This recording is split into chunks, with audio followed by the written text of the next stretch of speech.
സർവശക്ത രക്ഷിക്കണേ.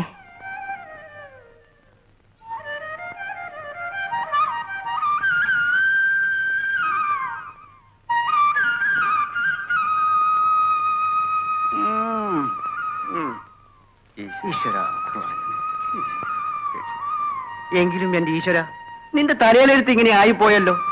കുറ്റം ചെയ്തവരെയും രക്ഷിക്കണം, അവരെ പിടിക്കാൻ നടക്കുന്ന ഞങ്ങളെയും നീ രക്ഷിക്കണം. നിന്റെ ഒരു ഗതികേട്. കുഞ്ഞുങ്ങൾക്ക് വീസ് നടക്കുന്ന ദിവസം ഇന്ന മറക്കരുതേ. ആരാ അവള്? അറിയത്തില്ലേ? ചെന്തങ്ങുമുക്കിലെ ക്ലിയോപാട്ര മാധവി എന്ന പേര്. ഉഗ്രം ബിസിനസ്.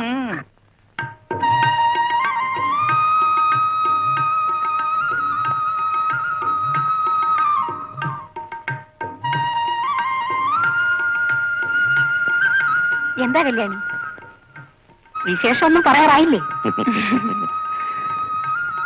ഇതാ, ഞാൻ കൊച്ചമ്മ വിട്ടു വന്നേക്കാം. നീ ഒന്നും വയ്ക്കാനും വിളമ്പാനും നിൽക്കണ്ട, എല്ലാം ഞാൻ ഒന്ന് ചെയ്തേക്കാം.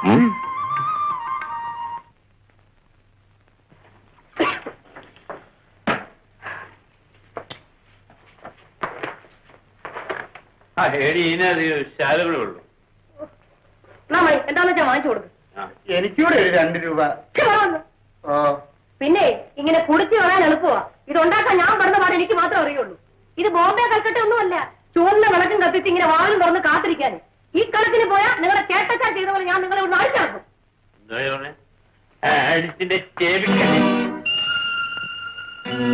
ഓ, നിന്റെ പട്ടി ഉണ്ടല്ല, അവൻ എന്നെ കടിക്കും.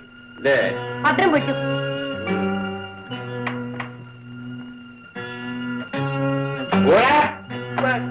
അയ്യോ ഒരുമഞ്ഞ്, എന്താ ഇത്? പല്ലിനൊന്നും സുഖമില്ലാതെ കിടപ്പില്ല. അവിടെ വരെ ഒന്ന് വരണം. ഞാൻ ഡോക്ടറെ.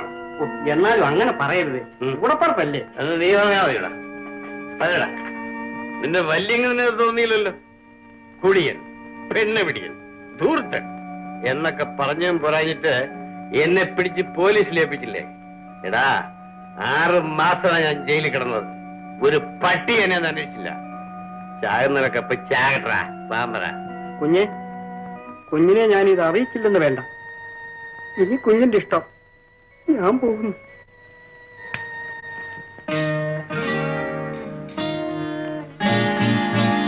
പിന്നെ ഇത് ദേഷ്യം കാണിക്കാനുള്ള സമയമല്ല. ഞാൻ പറയുന്ന ഒന്ന് കേൾക്കും. കണ്ടമാന സ്വത്തും പണമുള്ള നിങ്ങളുടെ ചേട്ടൻ മരണസമയത്ത് കണ്ണീരുമായി നിൽക്കുന്ന നിങ്ങളെ കാണുമ്പോൾ ഇതിൽ എന്തെങ്കിലും ചെയ്യാതിരിക്കില്ല. നമ്മുടെ കഷ്ടമൊക്കെ തീരുകയും ചെയ്യും. അതിന് കള്ളം കുറിച്ച് അവിടെ കയറി ഇരുന്നു. ഞാൻ പറയുന്നൊന്ന് കേക്ക്.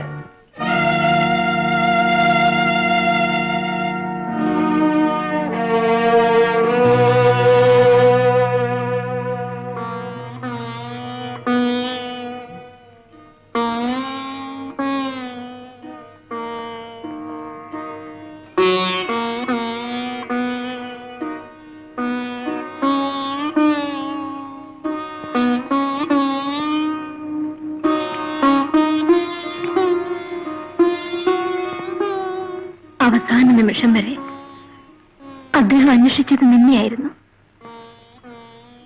അദ്ദേഹത്തിന്റെ മുഖത്ത് നോക്കാനുള്ള ധൈര്യം പോലും എനിക്കില്ലായിരുന്നു. എപ്പോഴെങ്കിലും വന്നല്ലോ. ഞാൻ ഇന്നൊരു പുതിയ മനുഷ്യനാണ്. അദ്ദേഹത്തിന്റെ ഓർമ്മകളുമായി മാനം മര്യാദയായി എവിടെയെങ്കിലും ജീവിക്കണമെന്ന് എനിക്ക് ആഗ്രഹമുള്ളൂ. പക്ഷേ ഈ നിലയിൽ ചേട്ടത്തിയമ്മയും ബാബുമോനെ ഉപേക്ഷിച്ചിട്ട് പോയാൽ ചേട്ടന്റെ ആത്മാവിന് നിത്യശാന്തി കിട്ടുമോ ചേച്ചി? ഇട്ടും പൊട്ടും തിരിയാത്തൊരു കുഞ്ഞാണ് ബാബു. അവനെ മാത്രം കാത്തു സൂക്ഷിച്ചാൽ പോരാത്ത അവസ്ഥയിലാണ് ഞാനിപ്പോ. ഈ നിലയിൽ ഞങ്ങളെ അനാഥരാക്കി അദ്ദേഹം പോയി. അനാഥരോ? ഞാൻ ഇങ്ങനെയിരിക്കുമ്പോഴോ? എന്റെ ചേട്ടൻ കഷ്ടപ്പെട്ടുണ്ടാക്കിയ ഈ അളവറ്റ സ്വത്തും നിങ്ങളെ സംരക്ഷിക്കാൻ എനിക്ക് സാധിച്ചില്ലെങ്കിൽ ഈശ്വരൻ എനിക്ക് മാപ്പ് തരുമോ ചേട്ടത്തിയമ്മേ? പക്ഷേ ജയിലിൽ നിന്നും രോഗിയായി പുറത്തു വന്ന് എന്നെ ശുശ്രൂഷിക്കുന്നതിനോ ഒരു നേരത്തെ ആഹാരം തരുന്നതിനോ മാധവി മാത്രമേ ഉണ്ടായിരുന്നുള്ളൂ. അവൾ ആരുമായിക്കൊള്ളട്ടെ, എനിക്ക് അവളെ ഉപേക്ഷിക്കാനൊക്കെ ചേട്ടത്തിയമ്മേ? ആരെ ഉപേക്ഷിക്കണമെന്ന് ഞാൻ പറയുന്നില്ല. ചേട്ടത്തിയമ്മ വിഷമിക്കണ്ട, ഞാൻ ഉടനെ പോയി അവളെ വിളിച്ചോണ്ട് വരാം. ഒന്നുകൊണ്ടും പേടിക്കണ്ട.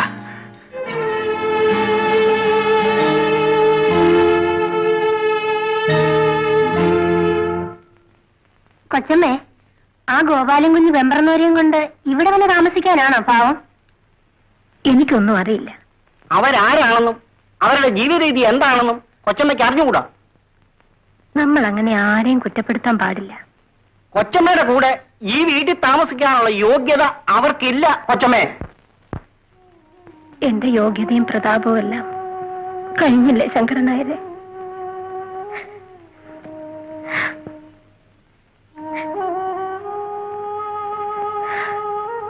മാമോനെ, നമുക്ക് പോവാം.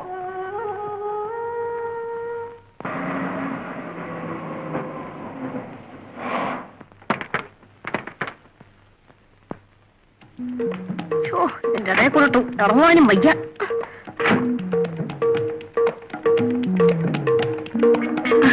നമസ്കാരം കൊച്ചമ്മേ. അയ്യോ മാധവി, ഇതിവിടുത്തെ വേലക്കാരത്തിയാ.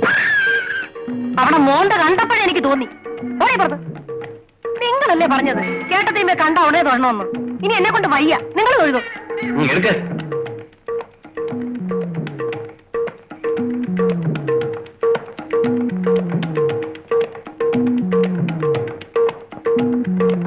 എന്താണടി നോക്കിക്കുന്നത്? ഓ, എ ക്ലാസ് ലേഡീസിനെ കണ്ടിട്ടില്ലായിരിക്കും. ഇതെല്ലാം മുഷിഞ്ഞതാ, വേഗം അലക്കി കിട്ടണം. എന്താ പറഞ്ഞത്? മാധവി, ഇതാ എന്റെ എടുത്തി. സാരമില്ല. എന്താ പേര്? മാധവിക്കുട്ടി. അയ്യോടാ, ചെന്തങ്ങുമുക്കിൽ മാധവിക്കുട്ടി എന്ന് കേട്ടിട്ടില്ലയോ? അതായത് റെഡ് കോക്കനട്ട് ജംഗ്ഷൻ എന്നും പറയാം. മാധവിക്കുട്ടിയുടെ പേരങ്ങോട്ട് പറഞ്ഞാ മതി, അടി കിട്ടുമായിരിക്കും. അത്രയ്ക്ക് പേരും പ്രശസ്തിയുമാണ്. അറിയാത്തൊരു പട്ടി പോലും കാണുകയില്ല. അത് ശരി. അല്ല, എല്ലാവരും അറിയുമെന്ന് അർത്ഥം. ശങ്കരൻ നായരെ, ഇതൊക്കെ എടുത്തകത്ത് കൊണ്ടുപോയിക്ക്.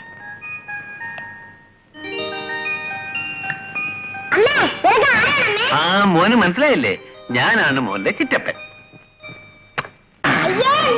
ആ, ചിറ്റപ്പന് സുഖമല്ല മോനെ, അരിഷ്ടം കുടിച്ചതാ. പിന്നെ ഇത് മോന്റെ കുഞ്ഞമ്മ, ഞാൻ മോന്റെ അങ്കിള്. മോർണിംഗ് വാ, മേല് കഴി ആഹാരം കഴിക്കാം.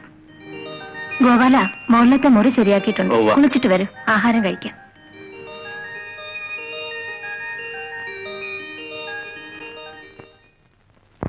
മാധവി കണ്ടോ ഇത്ര മനോഹരമായിരിക്കും നമ്മുടെ തോപ്പെന്ന്? തെങ്ങുണ്ട്, വാഴയുണ്ട്, നെല്ലുണ്ട്, എല്ലാ കൃഷികളും ഉണ്ട്. ഇറങ്ങി വാ.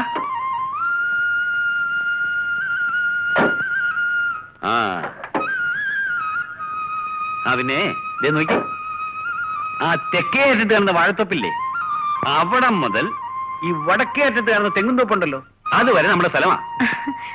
അപ്പൊ നമ്മുടെ റബ്ബർ എസ്റ്റേറ്റ്? അതിവിടെയല്ല, ഇവിടുന്ന് 10 മിനിറ്റ് മേലെ അകലെയാ. പന്നിപ്പാറ എന്ന് പറയും. 115 ഏക്കറാ. അങ്ങോട്ട് വാ. എടോ, ഒരു 4 കരിക്കൂടെ കൊച്ചമ്മയ്ക്കാ, വേഗം വേണം. കൊച്ചമ്മയ്ക്കോ? ഏത് കൊച്ചമ്മ? ഏത് കൊച്ചമ്മന്നോ? മാധവി കൊച്ചമ്മ.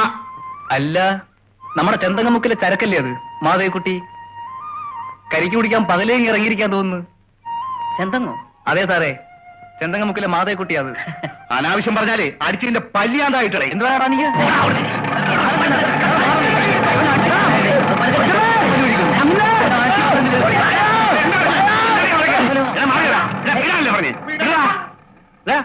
എന്താടാ കൊച്ചമ്മയ്ക്ക് വേണ്ടി കരിക്കിടാൻ പറഞ്ഞപ്പോഴേ ഇവന്മാർ അനാവശ്യം പറയുന്നങ്ങനെ. പിന്നെ ഇതെന്താ അന്നടാ വകയല്ലേ? മര്യാദയ്ക്ക് സംസാരിക്കണം. ഈ പറമ്പ് ഞങ്ങളെ വകയാ. അപ്പോഴേ നിങ്ങൾക്ക് തെറ്റ് പറ്റിയതാ. ഇത് മണിമംഗലത്ത് ഭവാനി അമ്മയുടെ വകയാണ്. അവർ എനിക്ക് പാട്ടത്തിന് തന്നിരിക്കുക, മനസ്സിലായോ?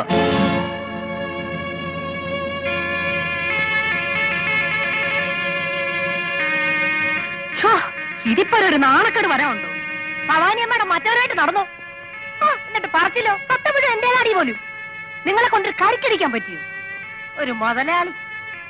ഇപ്പൊ മനസ്സിലായല്ലോ നിങ്ങൾ ഇവിടെ ആരുമല്ലെന്ന്.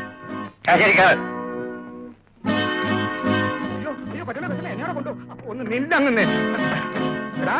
നിന്നെ തൊടുപുഴ കണ്ടോളാടാ.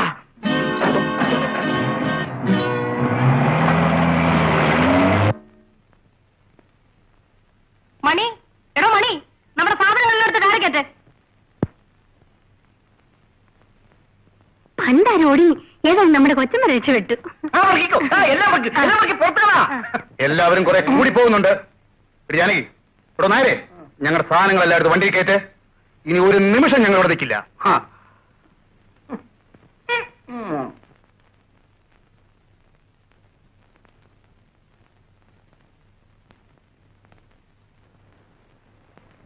എന്താ ഗോപാല, എന്തുണ്ടായി?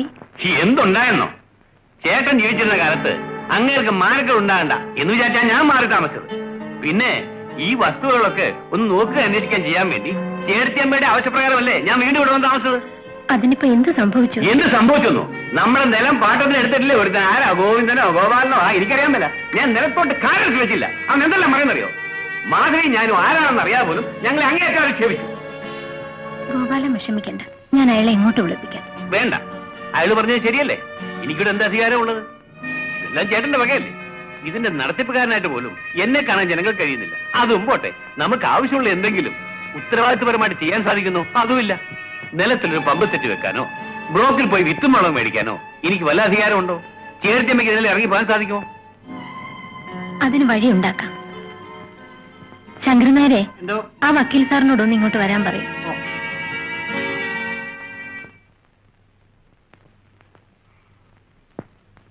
ബാബുമോൻ മേജറാവുന്നത് വരെ ഭവാനിയമ്മക്ക് അവകാശപ്പെട്ട സകല സ്വത്തുക്കളും നോക്കി നടത്തുവാനുള്ള ഉത്തരവാദിത്വം ഈ പത്രം വഴി ഗോപാലിനെ ഏൽപ്പിക്കുകയാണ്. ഗോപാലിനെ ഒരു വലിയ ചുമതലയാണ് ചേട്ടത്തിയമ്മ ഏൽപ്പിച്ചിരിക്കുന്നത്.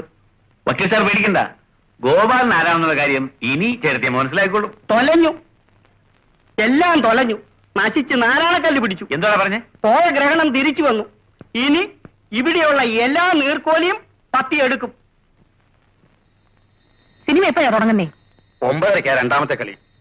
ഓ, ഇപ്പൊ തന്നെ 9:30 അതെങ്ങനാ? ഇവിടെ വന്നേ പിന്നെ ഈ വീട്ടിലെ 1000 കൂട്ടം കാര്യങ്ങൾ അങ്ങേര് തന്നെ നോക്കണം. പിന്നെ വേണ്ടേ കൊച്ചമ്മയുടെ കാര്യം?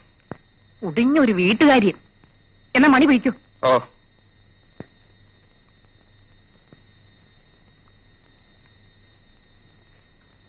പിന്നെ ഒരു നിമിഷം.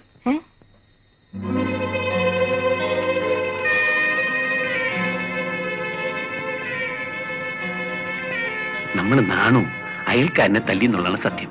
അതിനാ അവനെ അറസ്റ്റ് ചെയ്തത്.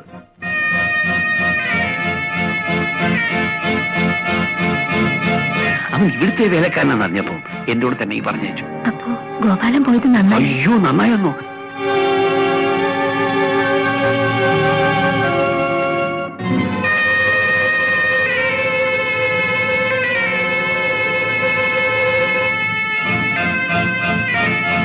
സിനിമയ്ക്ക് വന്ന് താമസിച്ചല്ലേ? വാപ്പാ, ഇനി എന്തിനാ സിനിമ? ലവ് സീനും കുറെ കഴിഞ്ഞാൽ കിടക്കാമുറി സീൻ വരെ ഇവിടെ തന്നെ കാണാമല്ലോ. മാധവി, അരിശം വരുന്നു. എന്റെ കാര്യം നോക്കാൻ ഇവിടെ ആരുമില്ല. ഭർത്താവ് എത്താനെന്താ? അനിക്കാനുണ്ടല്ലോ, കൊഞ്ചാനും തൊള്ളാനും ഒക്കെ. ഇനി അവിടെ തന്നെ ചെന്ന് കിടന്നു.